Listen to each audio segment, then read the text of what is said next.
Hello, plus one class students. How are you? Welcome you again. Today we are finally going to start our quantum model. ठीक है, जिसके लिए हमने इतनी मेहनत की थी चैप्टर में, जो अब तक हमने पढ़ा वो यहाँ तक पहुँचने के लिए पढ़ा था कि हम लोग क्वांटम मैकेनिकल मॉडल तक पहुँच सकें. ठीक है, हम लोगों ने, आपको याद होगा, टूवर्ड्स क्वांटम मैकेनिकल मॉडल में हमने दो थ्योरीज पढ़ी थी. One was of de Broglie hypothesis and other was of Heisenberg uncertainty principle. देखो, जो हाइसेनबर्ग अनसर्टेनिटी प्रिंसिपल था उसके अकॉर्डिंग एक परफेक्ट पाथ है जो इलेक्ट्रॉन का, दैट वाज रूल्ड आउट. कोई एग्जैक्ट पाथ नहीं हो सकता, हम लोग एग्जैक्ट पाथ फाइंड आउट नहीं कर सकते.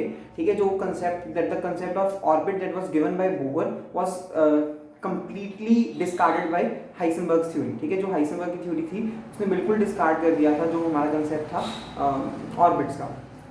एंड जो हमारा डी ब्रॉगली कंसेप्ट था उसके अकॉर्डिंग जो इलेक्ट्रॉन है, अगर वो ऑर्बिट्स में या जो भी हम पढ़ेंगे उसमें मूव कर रहा है, electron is moving, the wave is associated with it. ठीक है, वो हम आगे देखेंगे उसका यूज हम इस मॉडल में कैसे करते हैं. ठीक है, तो चलो स्टार्ट करते हैं क्वांटम मैकेनिकल मॉडल. देखो, क्वांटम मैकेनिकल मॉडल जो है this is completely based on Schrodinger equation या श्रोडिंगर वेव इक्वेशन हम बोलते हैं इसको. Schrodinger was a scientist basically.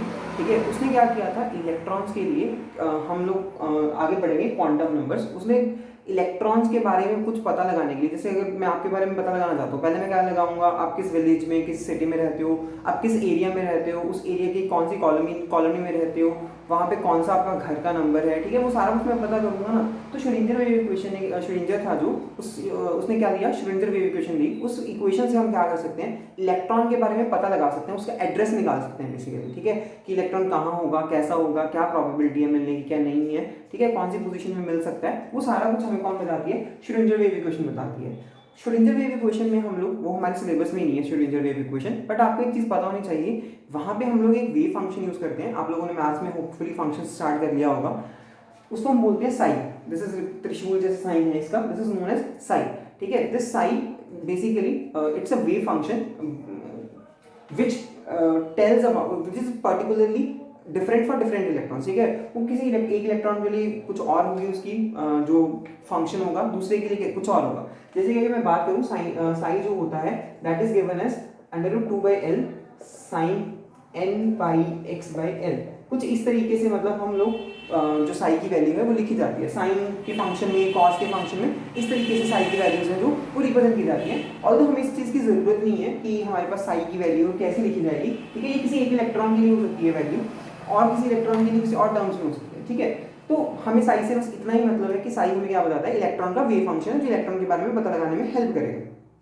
अब साई का खुद का कोई सिग्निफिकेंस नहीं है, मतलब उसकी कोई हमारे लिए ज़्यादा यूटिलिटी नहीं है, बट जो साई स्क्वायर है that is of very much importance for us. अगर आप साई स्क्वायर फाइंड करते हो then you will find out the probability of finding electrons. हाँ, अब ये पॉइंट इंपॉर्टेंट हो जाता है यहाँ पे डिस्कस करना कि what why do we talk about probability.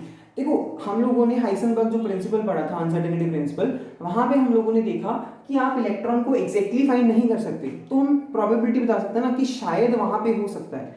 तो साई स्क्वायर क्या बताता है, प्रोबेबिलिटी बताता है. जो ये क्वांटम मॉडल है this is basically probability model. ये प्रोबेबिलिटी के बेसिस पे ही डिजाइन किया गया है, इसीलिए गलत नहीं हो सकता. देखो, प्रोबेबिलिटी का मतलब ये होता है कि 90% प्रोबेबिलिटी है, 70% प्रोबेबिलिटी है. अगर मिल गया तो प्रोबेबिलिटी है, अगर नहीं मिला तो हमने बोला था कि 90% प्रोबेबिलिटी, 10% नहीं है, तो इसलिए इस मॉडल की फेलियर नहीं है. ठीक है, चलो अब हम बात करते हैं ऑर्बिट्स की. हम लोग जो बोर का मॉडल स्टडी करते हैं उसमें हम लोग डिस्कस करते हैं कि हमारा एक और KLMN ऑर्बिट्स हैं हमारे पास, बट एक्चुअल में जो हमारा हाइसेनबर्ग अनसर्टेनिटी प्रिंसिपल था उसने ऑर्बिट्स के कंसेप्ट को निग्लेक्ट करके, डिस्कार्ड करके नया कंसेप्ट आता है हमारे पास, that is known as orbital. जो आपका ऑर्बिट था that is a 2D place. ठीक है, जहाँ पे इलेक्ट्रॉन पक्का मिलेगा ही मिलेगा.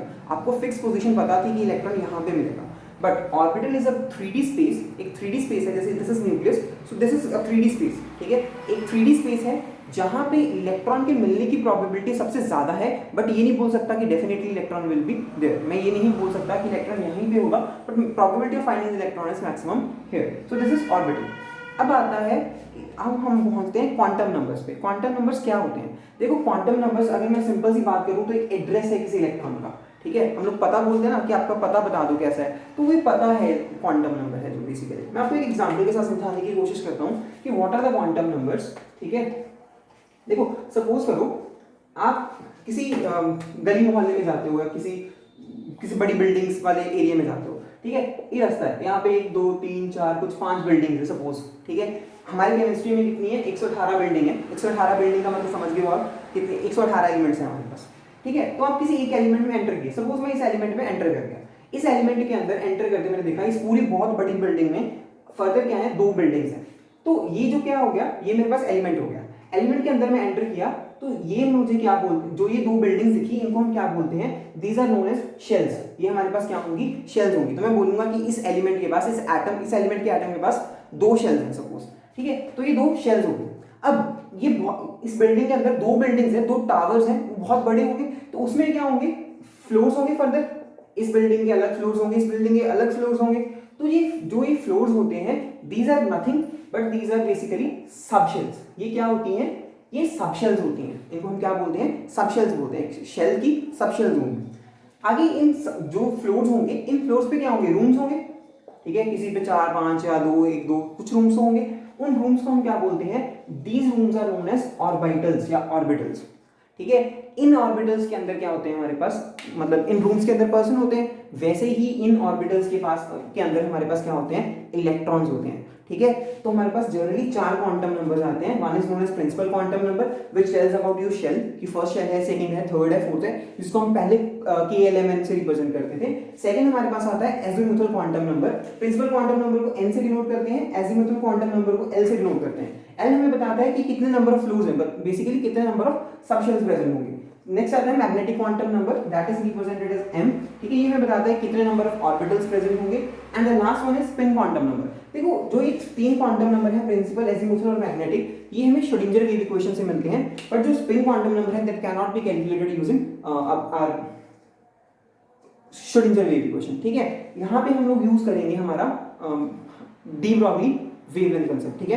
कि जो डी ब्रॉगली ने बोला था कि एक पार्टिकल के साथ मैटर वेव एसोसिएटेड होती है, तो यहाँ पे मैं आपको समझाऊंगा, ठीक है। So this is the introduction about quantum numbers, ठीक है। हम लोग नेक्स्ट लेक्चर में डिस्कस करेंगे कि क्वांटम नंबर्स से हमें क्या पता लगता है, एक्चुअल में क्या है। मतलब ये आपको एग्जाम्पल समझ में आनी चाहिए कि एक रोड है, उसके अंदर 118 एलिमेंट्स हैं, मतलब बेसिकली केमिस्ट्री, रोड हमारी केमिस्ट्री है, केमिस्ट्री के अंदर 118 एलिमेंट्स हैं हमारे पास। जो 118 एलिमेंट्स है उसमें से किसी भी एलिमेंट में एंटर करो, वहां पे आपको क्या मिलेंगे, 2 मतलब बड़े बड़े टावर्स मिलेंगे। किसी में 2, किसी में 1, किसी में 5 भी मिल सकते हैं, किसी में 4 भी मिल सकते हैं, डिफरेंट नंबर ऑफ टावर्स मिलेंगे आपको। तो वो टावर्स क्या होंगे आपके लिए, वो होंगे आपके लिए आपके शेल्स होंगे। शेल्स के अंदर आपको क्या, मतलब टावर्स के अंदर आपको क्या मिलेंगे, डिफरेंट फ्लोर्स मिलेंगे। वो फ्लोर्स आपके लिए क्या होंगे, सब शेल्स होंगे। सब शेल्स के अंदर फ्लोर्स के ऊपर रूम्स मिलेंगे। उस रूम्स में क्या होंगे, उस रूम्स को क्या बोलते हैं, ऑर्बिटल्स। और ऑर्बिटल्स के अंदर क्या होते हैं, इंसान, मतलब रूम्स के अंदर इंसान होते हैं, तो ऑर्बिटल्स के अंदर क्या होते हैं, इलेक्ट्रॉन होते हैं। तो एक इलेक्ट्रॉन का पता लगाने के लिए हमें इतना अंदर तक घुसना पड़ता है, ठीक है। So this is about quantum numbers, ठीक है। होप कि आपको ये समझ में आया होगा, ठीक है। This is I suppose this is the best way to explain the quantum numbers, कि क्वांटम नंबर्स को इसके तरीके से अच्छे से समझाया जा सकता है। होप कि आपको ये समझ में आया होगा, ठीक है। नेक्स्ट वीडियो में हम इसको कंटिन्यू करेंगे। Thank you.